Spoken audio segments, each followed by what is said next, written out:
raadiyoonii Dirree Shaggar. raadiyoonii Dirree Shaggar. raadiyoonii Dirree Shaggar.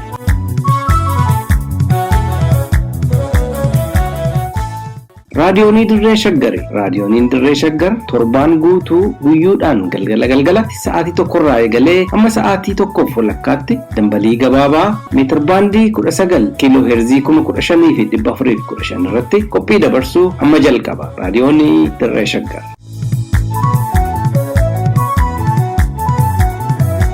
Sadaasa 11 bara 2014 akkam oltan kabajamtoota dhaggeeffattoota keenya raadiyoonii Dirree Shaggar irraa oduu keenya sanbata xiqqaa galgalaa isin dhageechifna. Oduu kan isinitti waan Gurmeechaa Gammachuuti.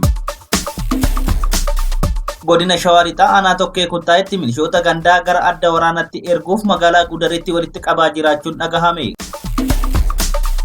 Waraanni bilisummaa Oromoo tarkaanfii humnoota mootummaa irratti fudhachaa jiruun Wallagga Bahaatti aanaalee hedduu to'ateera. Salaalee aanaalee 3 keessatti injifannoo gonfachuun dhagahame. Salaalee magaalaa Garba Gurraachatti abbaan artisti Jaakoo Amantee obbo Amantee Gaarradoo mana hidhaatii baafamanii ajjeefamuun himame. Kunniin ijoowwan oduu keenyaarraati. Amma oduu tokko tokkoon.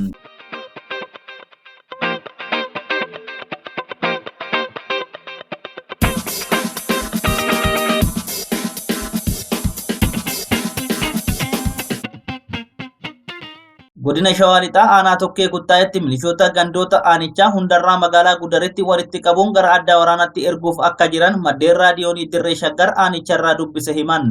Maddeen kunniin akka jedhanitti milishoonni gandoota baadiyyaa aanichi qabu 24 fi bulchiinsa magaalota aanichaa lamarraa magaalaa Gudaritti walitti qabamuun gara adda waraanaatti ergamuuf jiru. Torban kana keessa gandoota baadiyyaa aanichaa kanneen akka Gimbii Biilaa, Hadharsaa, Maaruuf, Gafaree, Malkee, Mutunuu fi Gooroo Sooletti waraanni bilisummaa Oromoo harka muraasa keessatti milishoota hedduurraa meeshaa hiikkachuu hordofuun poolisoonni humna addaa milishoota qawween harkatti hafe Sadaasa 9 bara 2014 magaalaa Gudaritti waajiroota mootummaa adda addaa keessa qubsiisuun gara adda waraanaatti erguuf akka jiran maddeen kunniin ibsaniiru. Caasaan mootummaa gandoota baadiyyaa waraanni bilisummaa Oromoo milishootarraa meeshaa hiikkate diigamuun kan eerame yoo ta'u, bulchitoota gandaa dabalatee namoonni caasaa mootummaa keessatti uummata dararaa turan hundi qe'ee isaanii gadhiisanii baqachuun magaalaa Gudar akka jiran ibsameera.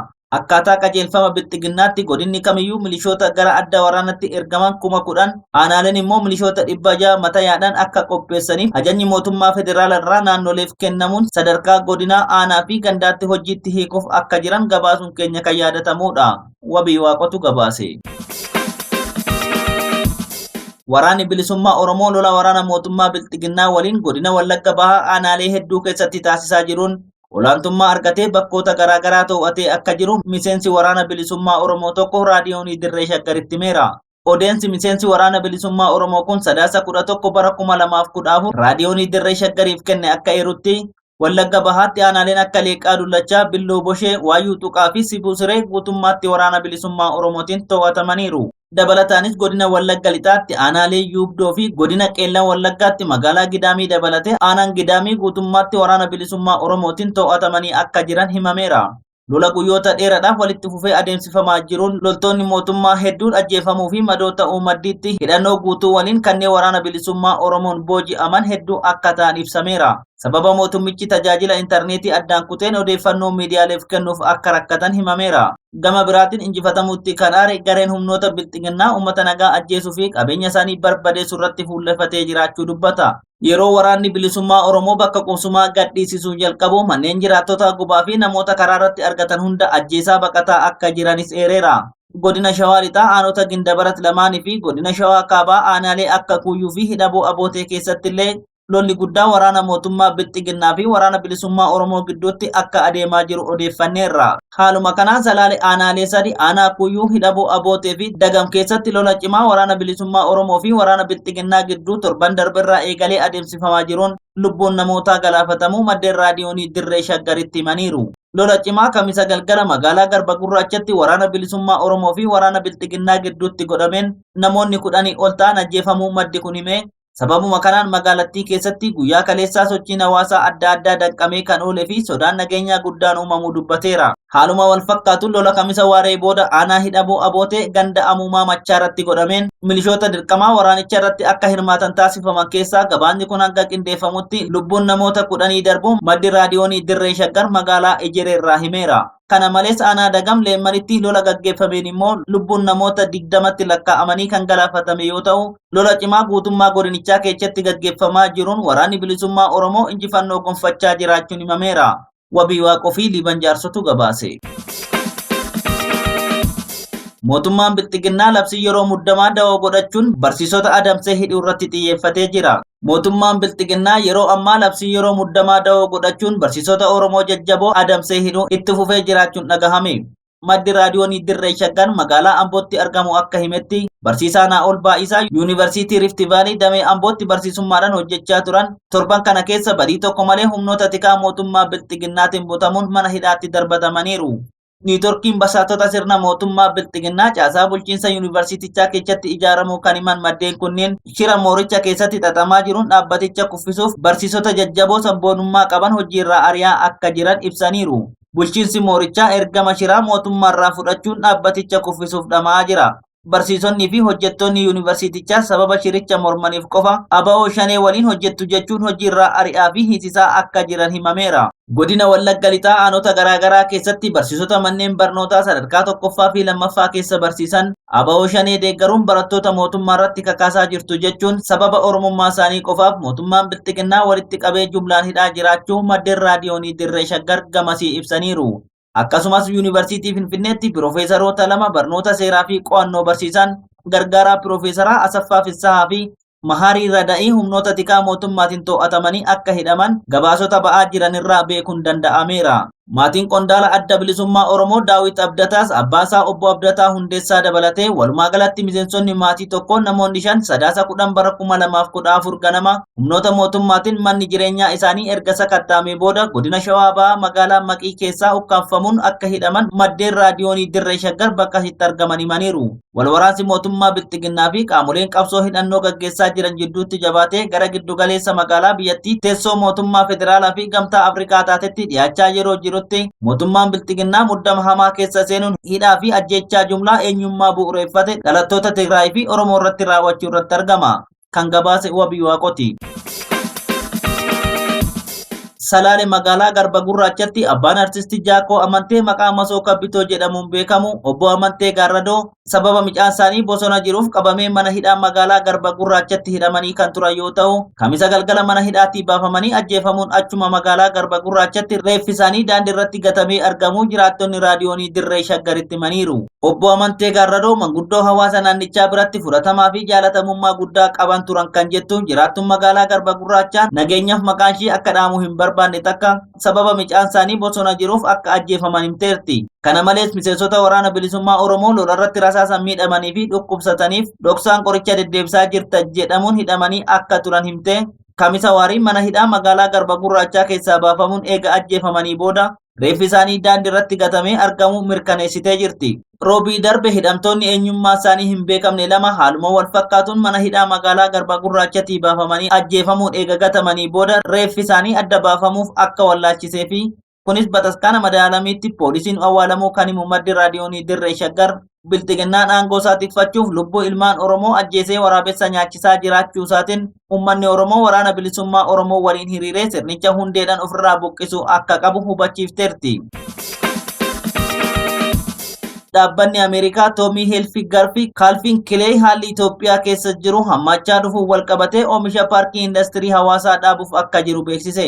Dhaabbanni oomisha Ameerikaa Tommy Hilfiger fi Calvin Klein akkasumas abbaan qabeenya dhaabbata oomisha uffata adda addaa PVH Corp haalli Itoophiyaa keessatti adeemaa jiru hammachaa dhufuun walqabatee hanga dhaabbata isaa paarkii indastirii hawaasaa keessa jiru cufuuf akka ta'e beeksisee jira. Dhaabbatichi oomisha paarkii indastirii hawaasaa keessatti oomishaa ture akka dhaabuuf kan dirqamsiise haalli biyyattii keessatti jiru yeroodhaa gara yerootti saffisaan jijjiiramaa waan dhufeef oomisha oomishamee gurgurtaaf dhiyaatu irratti dhiibbaa uumuu isaatiin akka ta'e ibsa aangoftuun dhaabbatichaa tokko kennan waabeffachuun biizinas of faashin toora maarsariitii isaa irratti gabaaseera. Liiban Jaarsotu qindeesse. Egaa dhaggeeffattoota keenya kabajamoo oduun raadiyoonii Dirree Shaggar irraa ammaaf qabanne kana fakkaata. Qophii keenyaaf waliin turtii gaarii.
Nadhii aadaa.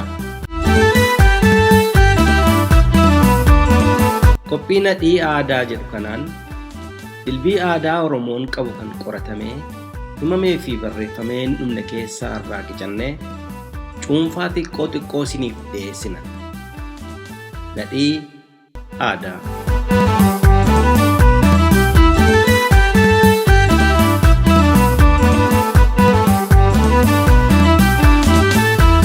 Ashamaa akka mul'atan dhaggeeffattoota raadiyoonii Dirree Shaggar qophii keenya nadhii aadaa irraatiin akaakuuwwan dhugaatii Oromoo biratti beekaman tokko fi qixxeessa wareegaaf dhiyaatu kan jedhu qabannee isinii dhiyaanneerra. Qopheessan Lammii Jabeessaa, Gulaalaan Duubee Wayyechaa kan isinii dhiyeessu immoo ani Gurmeechaa Gammachuuti.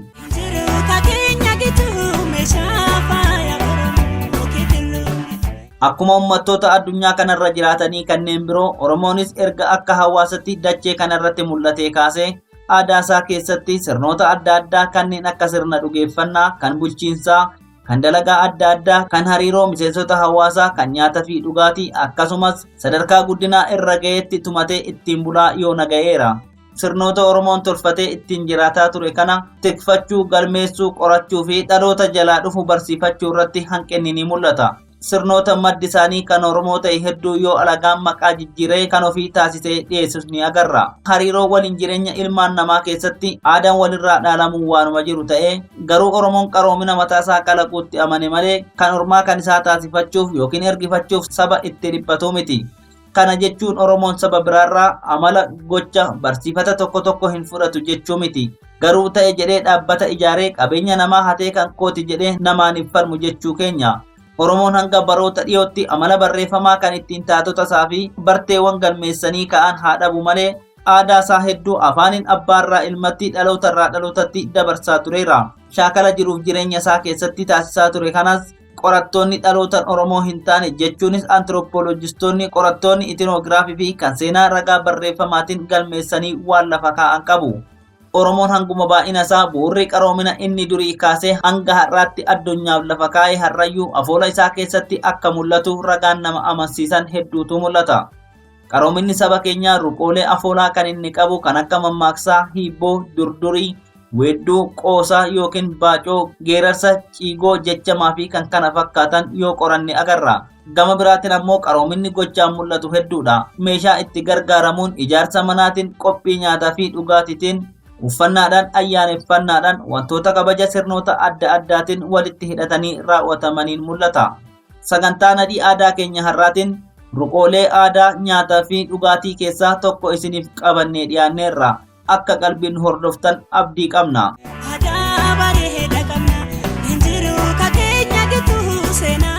Qophii keenya har'aatiin akkuma jalqaba irratti eerre akkaataa dhugaatiiwwan adda addaa ittiin qophaa'an ilaalla.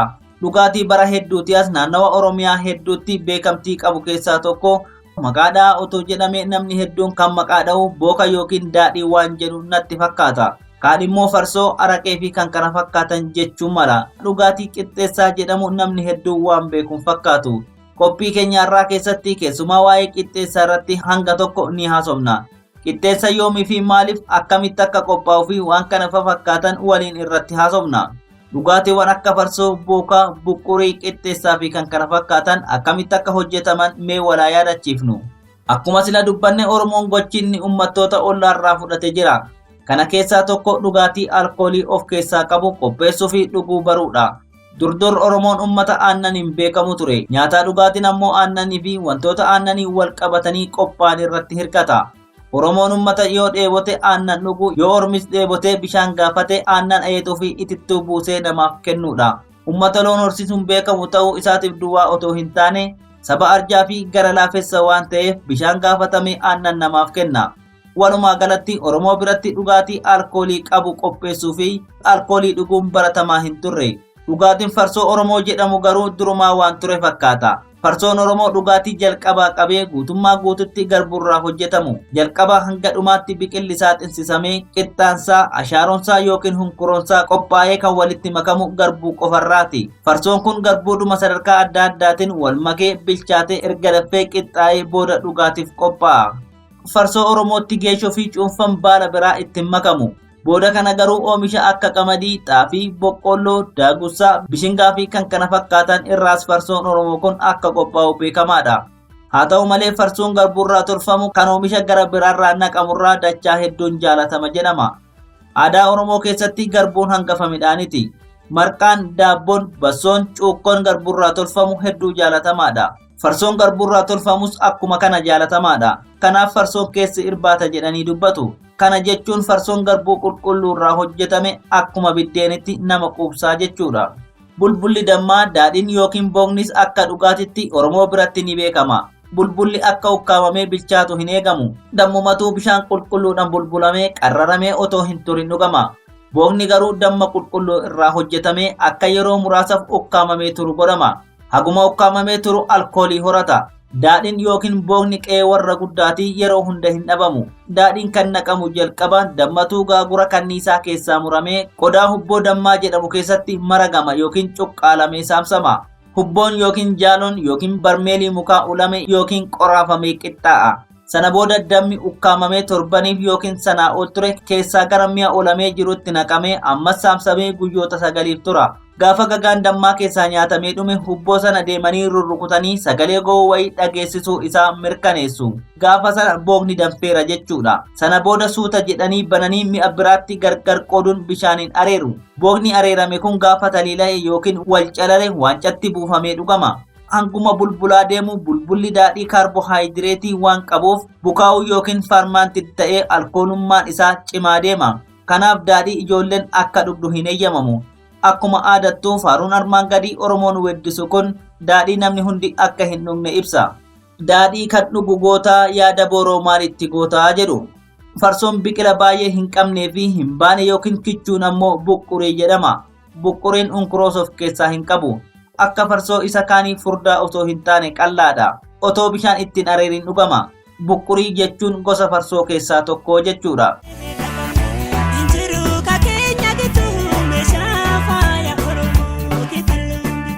Qixxeessaan gosa dhugaatii Oromoo keessaa isa tokko. Keessattuu Oromoo Maccaa giddugala Shaggarii fi lixa Shaggar qubatee jiru biratti beekamaadha.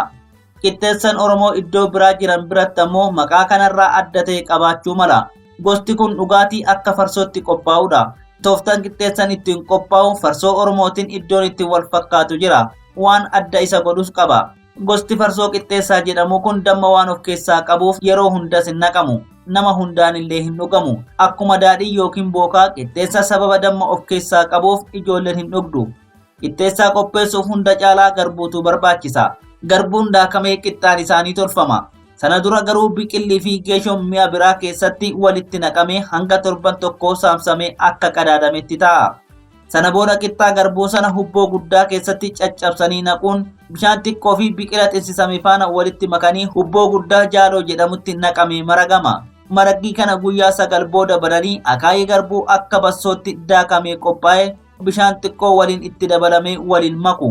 Gaafa kana fooliin farsoo kun nama daandirra deemuyyuu gara qe'eetti as yaama. Sana booda akka boruu usaamiyyuuf kan dhiyaatu yoo ta'e yookiin jaatanii jiruuf dhiyeeffama yoo ta'e nadhiin dammaa itti dabalamee hubboo qixxeessaa kan jedhamutti naqamee dhiyaata. Sana booda eebbifamee bishaan ho'aa waliin bulbulamee wullee farsoo mi'a jedhamutti keessummaaf buufamee kennama. Sana booda jamaan jaatanii irratti argame areerradhu calalladhu keessaa fudhu waliin jechaa mijuu sana akkanaan dhugu. Qixxeessaan yoomii fi maaliif qophaa'a? Qixxeessaan gosa dhugaatii farsoo aadaa Oromoo Maccaa keessaa tokko jenneerra. Qixxeessaan yeroo wareega yookiin yeroo wadaajaa qophaa'a. Yeroo wareegaa jechuun fakkeenyaaf dubartiin dhala dhabde tokko yoon dhala argadhee qixxee dubartii taanii ta'e yoon ilmoo dhalee hoosise jamaa kanaaf qixxeessan dhaaba jettee nama biratti waadaa galtee wareegni sun yoo dhaqqabeef qixxeessaa jaaloodhaan dhaabdee wareegni ishii sun akka dhaqqabeef jamaatti himtii jechuudha. Galchaa galataatii jechuudha.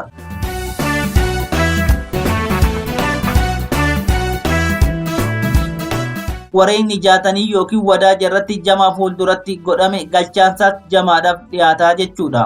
Wareegni kun namoota wadaaja yookiin jaatanii irratti argamaniin yoo waaqanaaf kadhattanii waaqni immoo kadhaa koofi kan keessan dhagahee waanan wareeggadhu kana waggaa dhufu keessatti naaf milkeesse ani immoo qixxeessaa hubboo tokko yookiin 2 yookiin 3 isiniif dhaaba jechuun wareeguu jechuudha. Baay'inni hubboo qixxeessaa akkuma abbichi wareegetti malee dirqama hubboo tokko yookiin 2 waan ta'uuf hin qabu. Kana malees namni wareega sana wareeggatu afoosha irratti yookiin iddoo namni wadaaja bulfatu akka gimbii yookiin ujuba warra qaalluu fa'aatti deemanii wareega kennanis ni jira. Akkasumas iddoo sirni gadaa itti gaggeeffamaa jirutti, iddoo buttaan qalamutti, iddoo cidhaa fi daboodhaaf namni bahee jirutti jamaa fuulduratti wareega kana wareeggatu. Namni wareega sana dhiyeeffatu dubartii yookaan dhiiras ta'uu mala. Wareeggataan erga dhimma kana jaatanii sanarratti akka yaada kana qabu abbaa dhimma jaatanichaa beeksisee booda eeyyama argata. Abbaan jaatanii sun yookiin sargiin warra qaalluu sun yookiin gulli gadaa sun akka namni wareegicha wareegu barbaade jiru ummata yookiin jamaa sana beeksisa. Jamaa sana fuulduratti bahuunis yeroo sadi na hoffalchaa jedhu. Jamaanis hoffali gufuu fi gufannaa si fuulduraa haa kaasu, wareegni si haa ga'u, qixxeessan nu haa ga'u jedhuun. Namni wareega sana wareeguu barbaade sun sababa wareegichaa eega ibsee booda yoo waan kadhaa keessan naaf dhaga'e hawwiin koo naaf guute akka waadatti osoo hin taane akka wareegatti qixxeessaa kana wareega jechuudhaan dubbataa jechuudha. Waadaa fi wareegni waladda. Waadaan ganamuu danda'a. Wareegni garuu tasa hin hafu. Namni wareege sun waggaa sanatti yoo milkaa'e jamaa sana fuulduratti ililchaadhaan qixxeessaa sana dhiyeessuun dirqama. Yoo wanti wareegeef hin guunneef ta'es gaafa waggaa achitti argamee adeemsa jiru jamaa wadaajaa yookiin jaataniirra jirutti hima. Gaafa sana qixxeessaa dhiyeessuu baatus akka irra deemi waaqni kadhatamuu fi yoo bara ittaanu hawwiin isaa guuteef qixxeessaa hubboo lamas ta'u itti dabalee wareeggatee gala. Kan Oromoon kan argatanirra kan abdatantu caala jedhuufis kanuma. Warri gaafas achi jiran waaqa kadhatuufi. Gaafa waaqni kadhaa nama sanaaf dhaga'e akkuma wareegametti qixxeessan jamaaf dhiyaataa jechuudha. Maqaan dhugaatii kunis kanumarraa ka'ee abbaa wal qixxeessaa akka ta'etti yaadamee qixxeessaa jedhamee mogga'ee jedhama.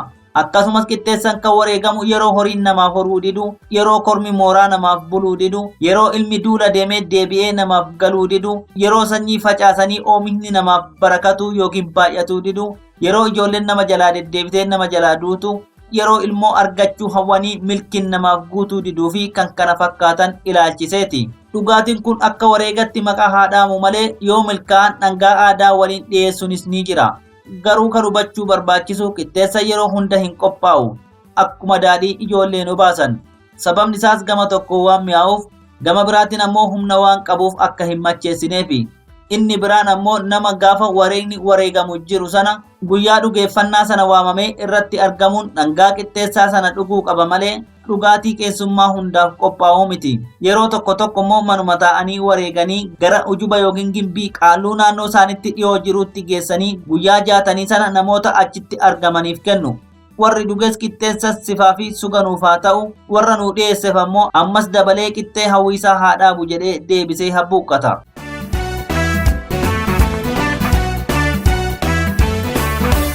Egaa kabajamtootaa fi jaalatamtoota dhaggeeffattoota qophii nadhii aadaa sagantaa keenyaarraa kanumaan goolabnaa horaa bulaa. Aadaa bareeda qabna, injiru ka keenya gitu seenaa bareeda qabna, injiru ka keenya gitu meeshaa faaya Oromoo kidiluu bitu. Aadaa bareeda qabna, injiru ka keenya gitu seenaa bareeda qabna. Injiru ka keenya gitu meeshaa faaya Oromoo kidiluu bitu.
Egaa dhaggeeffattoota keenya oduu dabalatee sagantaa keenya har'aatiin akka bohaartanii fi hubannoo sakkarraa qooddatan hubanna.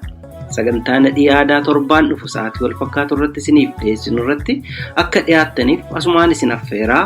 Tamsaasa raadiyoonii Dirree Shaggar boruu galgala sa'aatii wal fakkaatu irratti isiniif darbuun walitti deebina. Turtii gaarii qabaadhaa.